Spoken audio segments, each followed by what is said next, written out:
And we begin with this Fox News alert tonight. Reckless aggression in the skies. A U.S. Reaper drone operating over international waters above the Black Sea, downed by a Russian fighter jet, two of them. You had two Su-27 aircraft. They flew dangerously close to our unmanned drone.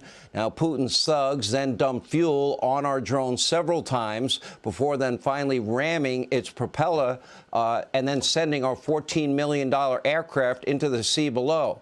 Now, some reports claim that the collision was not intentional and that the Russian pilots, they were just provocative and incompetent amateurs. Make no mistake, this was no accident. And I can guarantee you that Vladimir Putin personally signed off on this military aggression. Now, here's our very own Jennifer Griffin with Senator Mike Rounds. Take a look. I'd just like to get your reaction to what happened today in the Black Sea. Pissed off. I mean, let's just be honest about this for a second. The report coming out of our government is that this was an unprofessional act and environmentally unsound. I'm sorry, folks, they shot down a United States warplane. They took it out of action, and that's the response we get back. So, yeah, not very happy about it. And the bottom line is we cannot allow that to happen. That's right. We can't allow this to happen. Russia and Putin's hostility and aggression against our country, the United States, has now reached a dangerous new height. Now, tonight, the question is this. What will your President Joe Biden do? Is he going to offer maybe another waiver for the Nord Stream 2 pipeline? Put more sanctions in place? Putin's not going to care because he's selling his energy and getting filthy rich. He's selling it to China, the rest of the world, and making a fortune in large part because your President Joe Biden has artificially reduced the world supply of energy by giving up on almost all domestic energy production. Last year, the Saudis, they made a whopping record $161 billion in profit from oil and gas because we artificially reduced the world supply because Joe is giving in to the climate alarmist cult. Now Joe is importing oil from another hostile regime, Venezuela, and we're going to now make their thug dictator rich. So again, I ask, what, Joe, are you going to do? Joe Biden, you are the president of the United States. You're the commander-in-chief. This sad reality is it looks like you will do nothing.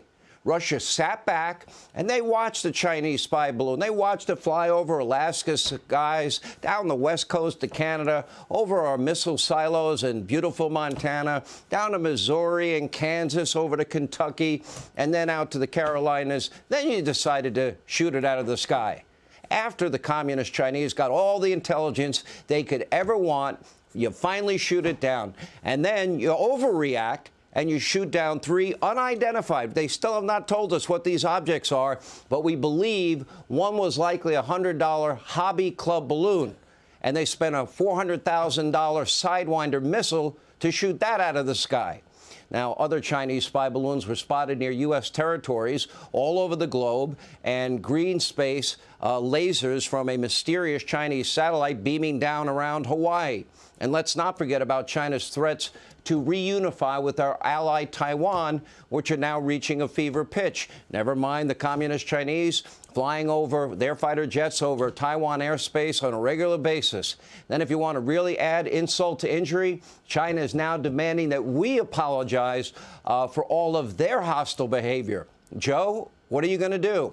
Meanwhile, the mullahs of Iran, they are now enriching uranium at a record pace, and we are told they are on track to get their nuclear weapon. That is a clear and present danger to the entire world. And all of this comes as a new axis of evil is emerging between these three top geopolitical foes. China's dictator Xi is now scheduled to hold a very rare but significant meeting with Putin in Moscow. So how much you want to bet they'll probably be trading jokes about just how pathetically weak America's president is? This is beyond embarrassing. This is danger. Danger to the safety and security of the entire world. And add to all of this, China just brokered a big new energy deal between, former sworn enemies, Iran and Saudi Arabia. This too, is a big deal. Remember, under Donald Trump, we had this strategic alliance. I never thought I'd see it in my lifetime. It was the United States, it was Israel. The Saudis, the Egyptians, the Jordanians, and the Emirates, they all united against Iranian hegemony in the region. Under Biden, that alliance is clearly dead. Now the world's most hostile actors are aligning while Joe forces the military to what? Was now spending $3 billion on climate change every year? We should be building bombs, jets, and missiles and ships, Joe. America's enemies are on the move. They are aggressive. They are consolidating power. They're creating partnerships and alliances that the world better take note of while Joe Biden, your president, is asleep at the wheel. Russia and Putin took out an American drone over international waters, and I ask again, Joe Biden, what are you going to do? If you do nothing, they will be more emboldened, and it will only get worse from here. And by the way, Joe, the Mexican president is now boasting that his country is safer than the U.S. Apparently, everyone on Earth now knows that they can walk all over Joe Biden, and they know that most cities and towns have adopted this defund, dismantle, no bail law insanity of the Democratic Socialist Party. Hey, Sean Hannity here. Hey, click here to subscribe to Fox News YouTube page and catch our hottest interviews and most compelling analysis. You will not get it anywhere else.